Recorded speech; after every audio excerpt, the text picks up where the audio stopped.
നമ്മുടെ ഒരു 14 ദിവസം മുന്നേ നമ്മളൊരു കമ്പോസ്റ്റിൻ്റെ വീഡിയോ ചെയ്തിട്ടുണ്ടായിരുന്നു. അപ്പോൾ അത് നമുക്ക് കിട്ടുന്ന വീട്ടിലെ വസ്തുക്കൾ വെച്ചിട്ടുള്ള കമ്പോസ്റ്റിൻ്റെ വീഡിയോ ആയിരുന്നു കേട്ടോ. കഞ്ഞിവെള്ളം പിന്നെ അങ്ങനെ പുളിപ്പിച്ച വസ്തുക്കൾ ഉപയോഗിച്ചിട്ടുള്ളത്. അപ്പോൾ അതെങ്ങനെയാണ് നിങ്ങളെ ഞാൻ കാണിച്ചു തരാം. എന്തായാലും നമുക്ക് നോക്കണ്ടേ, ഇത്രയും ദിവസമായില്ലേ.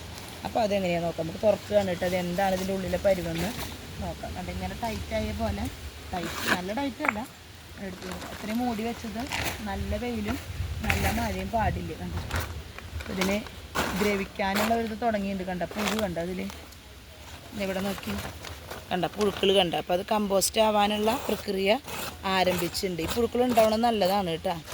അപ്പോൾ നമ്മളിത് തുറന്ന് നോക്കുന്നുണ്ട്. ഈ ഒരു ഈർപ്പം ഇതിലുണ്ടാവണം. അപ്പോൾ നമുക്കിനി ഒന്നും കൂടി ഇളക്കാറായല്ലോ. ഇപ്പോൾ 2 പ്രാവശ്യം ഞാൻ ഇളക്കി, ആഴ്ചയിൽ ഒരു പ്രാവശ്യം ഞാൻ ഇളക്കിയിട്ടുള്ളൂ കേട്ടോ. കണ്ടോ ഇതൊക്കെ ഇങ്ങനെ ആ പച്ച പുല്ലും ഒക്കെ ഇട്ടതൊക്കെ അതേ ദ്രവിച്ചു കണ്ടോ, അങ്ങനെ പൊടിഞ്ഞു. ഇനി വള്ളികളും ഇതൊക്കെ നമുക്ക് പൊടിയണം. അപ്പോൾ ഇത് ഞാൻ നിങ്ങളെ കാണിച്ചു തരുന്നത് എന്താണെന്ന് വെച്ചാൽ, ഇനിയും ചെയ്യാത്തവരുണ്ടെങ്കിൽ ഇതുപോലെ ചെയ്താൽ മതി.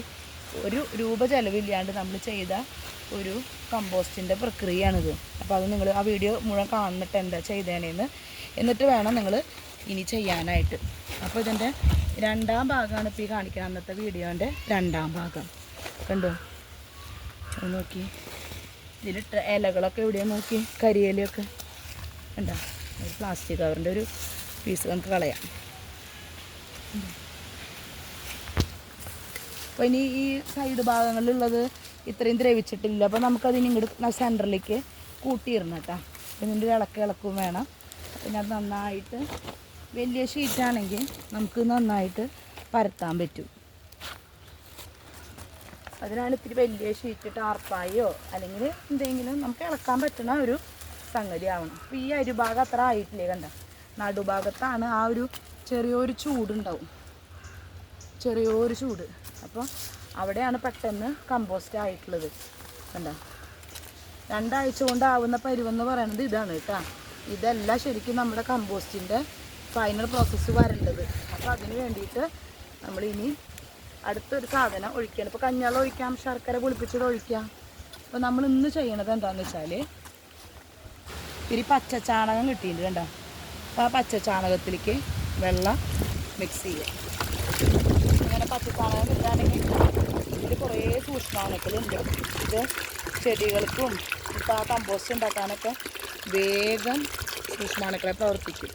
ഇത് ഈ ഒരു സ്ലറി ഒഴിച്ചു കഴിഞ്ഞാൽ നല്ല രീതിയിൽ അതിൻ്റെ കമ്പോസ്റ്റിങ് നടക്കും. ഈ കൂട്ടത്തിൽ ഞാൻ നിങ്ങളെന്നെ ഈ ഭാഗം കൂടി കാണിച്ചു തരാം കണ്ടോ. ഈ ഒരു ഭാഗം നോക്കി ഇങ്ങനെ ഇല അടിച്ചിട്ടിട്ട് ഇങ്ങനെ ഇടയ്ക്ക് നനച്ച് കൊടുക്കുക കണ്ടോ. ഇങ്ങനെ നനച്ച് കൊടുത്താൽ ഒഴിവുള്ള സ്ഥലങ്ങളിൽ ഇങ്ങനെ നനച്ച് കൊടുത്താൽ, ഞാനിതിൻ്റെ അടിഭാഗം നിങ്ങൾക്ക് കാണിച്ചു തരാം. ഓക്കെ, ഇതിൻ്റെ അടിഭാഗം കണ്ട ഇതിങ്ങനെ ദ്രവിച്ചു തുടങ്ങും കണ്ട, ഇലകൾ ഇങ്ങനെ ദ്രവിച്ചു തുടങ്ങും.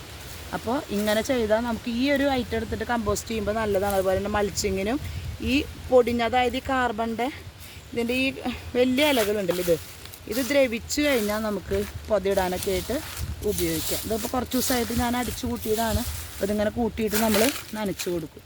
പിന്നെ നമുക്ക് ചാണകപ്പൊടി എന്താ ചെയ്യണമെന്ന് കാണിക്കാം. സോറി, ചാണകപ്പൊടിയല്ല, ചാണകവെള്ളം കേട്ടോ. ഇത് നമ്മളിനി അതിന് ഒഴിച്ചു കൊടുക്കുക. എല്ലാ ഭാഗത്തേക്കും ഒഴിച്ചു കൊടുക്കാൻ പോവുകയാണ്. ഇതിൻ്റെ നടുഭാഗത്ത് ഒരുവിധമൊക്കെ ദ്രവിച്ച പോലെയുണ്ട്. അപ്പോൾ നമ്മളിനി സൈഡിലത്തെ ഈ പുല്ലുകളുണ്ടല്ലോ, ഇതൊക്കെ നമ്മൾ ഇങ്ങോട്ട് സെൻറ്ററിലേക്ക് കയറ്റുകയാണ്. അങ്ങനെയുള്ളത് മുഴുവൻ കയറ്റിയിടുകയാണ്. ഇങ്ങനെ കയറ്റിയിട്ട് കാണിക്കാത്ത ഞാൻ. അപ്പോൾ നമ്മളിതൊക്കെ ഒരുവിധം ഇളക്കി ചുറ്റുമുള്ളത് സെൻറ്ററിലേക്ക് ആക്കി കണ്ട. ഇത് നമ്മുടെ ചാണക സ്ലറിയല്ല, ചാണകം മിക്സ് ചെയ്തത് കേട്ടോ. നമ്മൾ ചുറ്റും ഒഴിച്ചു കൊടുക്കുകയാണ്. പിന്നെ പെട്ടെന്ന് ഇതിന് കമ്പോസ്റ്റ് ആവും. ഇനി ഞാനൊരു കാര്യം കൂടി ഇതിൽ ചെയ്യുന്നുണ്ട്, ഞാൻ കാണിച്ചു തരാം. നമ്മളിവിടെ അടിച്ച് വാരിയിട്ടൊക്കെ കൂട്ടിയിട്ട് ചതല് പിടിച്ചിട്ടുണ്ടല്ലോ, ഇതും കൂടി ഞാൻ അതിൻ്റെ മുകളിലേക്ക് ഒരു ലെയർ പോലെ ഇട്ട് കൊടുക്കുകയാണ് കേട്ടോ. ചതലും അതുപോലെ വലിയ ചില്ല മാറ്റിയിട്ട്, ചില്ലിയും ഇലയൊക്കെ മാറ്റിയിട്ട് ഇങ്ങനെ ഇതിൻ്റെ മുകളിൽ ഫില്ല് ചെയ്ത് കൊടുക്കുക. അങ്ങനെ നമുക്ക് ഫില്ല് ചെയ്യാം. അപ്പോൾ നമ്മൾ ഇതിൻ്റെ മുകളിൽ ഒരു ലെയറും കൂടിയിട്ട് ഇട്ടുണ്ട് കണ്ടോ. ഇനി ഇങ്ങനെ ഒരു ലെയർ നമ്മൾ മൂടി വയ്ക്കും. ഇത് കറക്റ്റായിട്ട് ടൈറ്റാക്കി മൂടി വയ്ക്കും. അപ്പോൾ നമ്മൾ മൂടിയിട്ട് അതിൻ്റെ സൈഡൊന്നും മൂടാൻ ശരിക്കും പറ്റിയിട്ടില്ല. പക്ഷെ ഇതിന് മണമൊന്നുമില്ല കേട്ടോ. നമ്മൾ ഭയങ്കര പൊട്ടമണം ഉണ്ടാവുമെന്ന് വിചാരിച്ചു, ഒരു മണവുമില്ല. കറക്റ്റായിട്ട് സംഗതി ഒക്കെ നടക്കുന്നുണ്ട്. അപ്പോൾ ഈ മൂലകൾ മൂടാത്ത ഭാഗങ്ങൾ നമ്മളിങ്ങനെ കവർ ചെയ്ത് വെച്ചു.